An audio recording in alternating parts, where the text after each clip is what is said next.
So this is the spoiler review for Zootopia. And boy, this movie has some spoilers. So let's get to it. The story. Now, I didn't talk about this in my spoiler-free review because the story itself is one of those you definitely can't talk too much about it. You gotta watch it to get a lot of what's going on. Now, the story is mainly Judy Hopps aspires to be a cop. Now, but the society she's in is predator prey. And predators and prey can live together, but most of the time the predators would be the ones that are the cops, or mainly the big animals in general, because there are buffaloes and elephants that are big, but not exactly predators. And the main thing is she wants to be the first bunny cop, and that's a little difficult for her because of her status, and all that.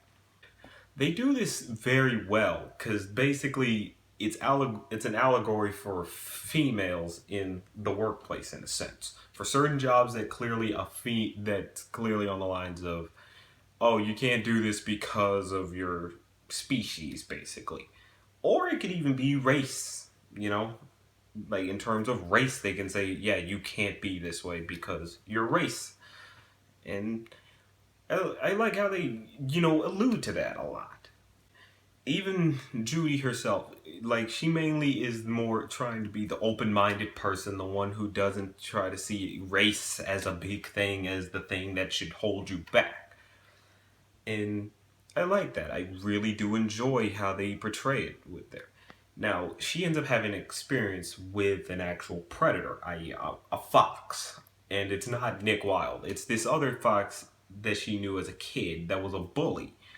And she's at this fair and she sees the fox bullying these group of small prey and whatnot, or other kids. And she sticks up for them, and she, tries to fend off the bully. And the thing is, the bully, of course, is bigger and stronger than her. And he's saying all these things that clearly it's like, oh, this is full on about race. You get it right off the bat as he's saying these things. And then a certain thing happens, and it's like, wow, they didn't shy from that one. Like, the fox actually scratches her face. They don't show it exactly. The fox like digging his nails into her and scratching her. They go off screen, then cut back to her, and and you see the claw marks. And you still think, wow, that was kind of gruesome.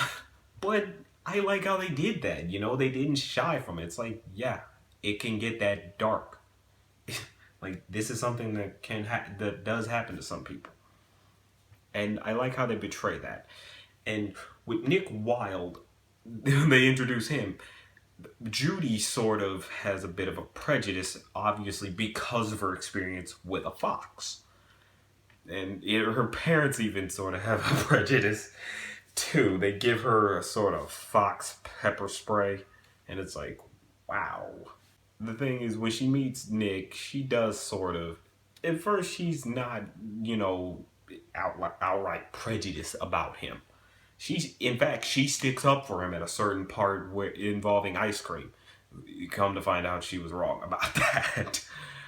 And with Nick, he gets roped into having to help her, otherwise she'll reveal, yeah, you have a record, and I can have you reported easily.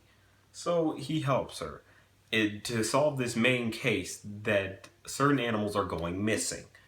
Now, they end up finding out what happens to the animals. I won't go into the greatest detail about how everything happens. You definitely should have to watch that one.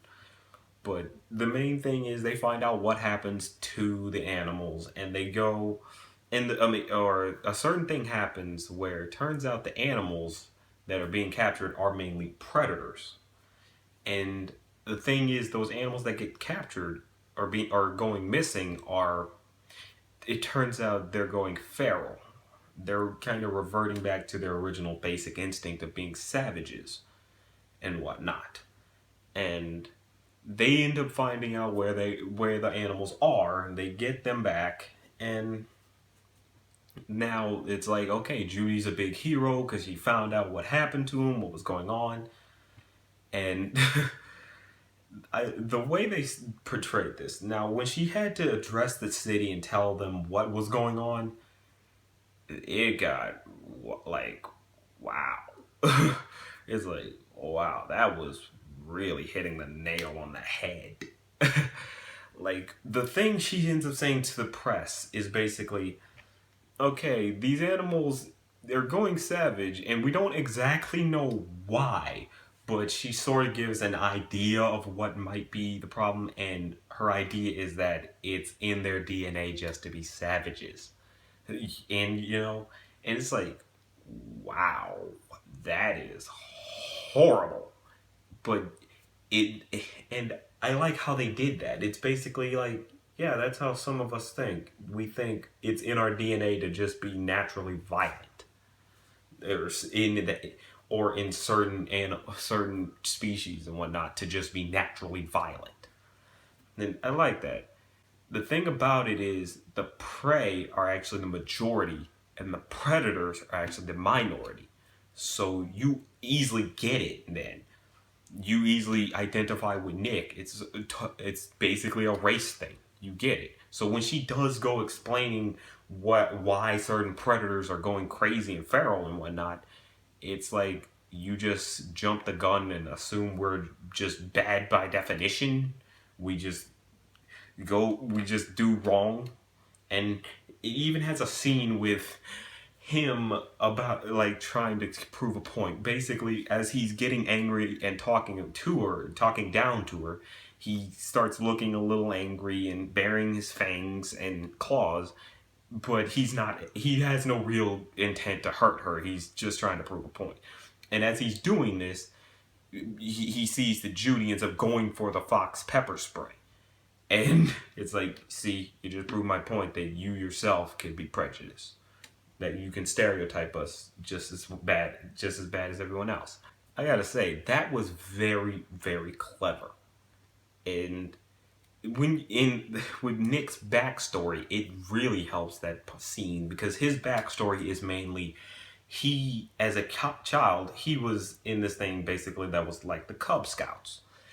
And with the Cub Scouts, he went in like thinking he was getting initiated.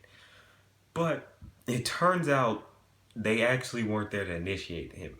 They were there to actually bully him because they think he's a predator, he's a danger to them. And they end up putting a muzzle on him. And now muzzles here are definitely the one of those. Ugh. It's like, wow. Like they know how to get dark with this movie. They do not shy from harsh moments with this. Like the scene with Judy telling the press what's going on, you get, oh, this is how our society works right now. Cops, go after minorities straight up. They don't they just go after them because they think of some type of stereotype. They think it's within the nature. And I just like how they get that message across in this movie that you shouldn't stereotype. You shouldn't go after someone and think that's just how they are. I like that. The main thing is that it turns out, no, it wasn't actually in their DNA. There was some type of chemical or a flower actually that was making them go crazy. And the thing is that flower can affect both predators and prey. It doesn't affect just the minority. You gotta think about it. It's like, it's kind of an allegory for drugs, isn't it? It's like, kind of an allegory for drugs a little, don't you think? Maybe I might be overthinking that, but I like that. And the main villain, it turns out, the main villain is this sheep. It turns out that it was actually prey, and because of her prejudices that she couldn't handle. The main villain being this little sheep that's an assistant to the mayor, who's a lion, a predator. I have to say that was a good reveal. I was like, You kind of got it. You kind of get it within a few seconds before it's fully revealed, but I still say it's a good reveal because it's like, okay, it actually took me a bit to get that. So yeah, I like that. I have to say this was a really good movie. It did really well with with what they were trying to get across, using animals for this. And I have to say, I'm just so glad Disney got back to its roots. You know, that they're using anthropomorphic animals, and I like that. I missed Disney doing that. In terms of the jokes, they're really good ones. Like it uses a lot of visual jokes, and I have to say this: the way they do, like they have puns. Certain puns is where they have like certain products will be named after animals, or a certain thing that having to do with animals. Like they have a sort of Uber-like service, and it's instead of being Uber, it's Zuber. I'm like, wow. It's in the background. It's not focused on, but it's kind of funny. And another joke would be like they have a certain place called like a certain Macy's like store, but it's actually called Mousie's. And I'm like, wow, that is funny as hell. That is just funny how they did that. In terms of how they did this entire movie, I mean, what you see in the trailers, they don't show you everything. They mainly they show you just the small little bits and pieces here and there to show you how Zootopia works and all that. But when you get a full on establishing shot of the whole city, you're like, holy crap. It is completely integrated. It has some certain sections that are desert, certain sections that are Arctic, certain sections that are normal city. They have small, tiny cities for rodent-like characters, and I'm like, wow, that is integration. That is better than what we have today. It's like, jeez, this is what we should be having. This whole city is just so amazing. You kind of want to see what the sights. It's like being a tourist. It's like, holy crap, all this new stuff. And the animation pulls it off very well. All in all, this is one of Disney's best. It is up there with their best films, especially in their 3D Renaissance. It's definitely their best. I say it's better than Frozen. I enjoy it better than Frozen. And I just have to say, go see it. It's a great movie. It's fun. I will say some jokes might not hit as much, but they still hit very well. You definitely get a good chuckle out of a lot of them. Oh, actually, no, I won't say the jokes don't hit. It's that the jokes, they do kind of they don't have a lot. They know this is a very serious subject we're trying to talk about here. But the jokes that they do have are really damn good ones. Go out and see it. It's a great film. You will definitely enjoy this film.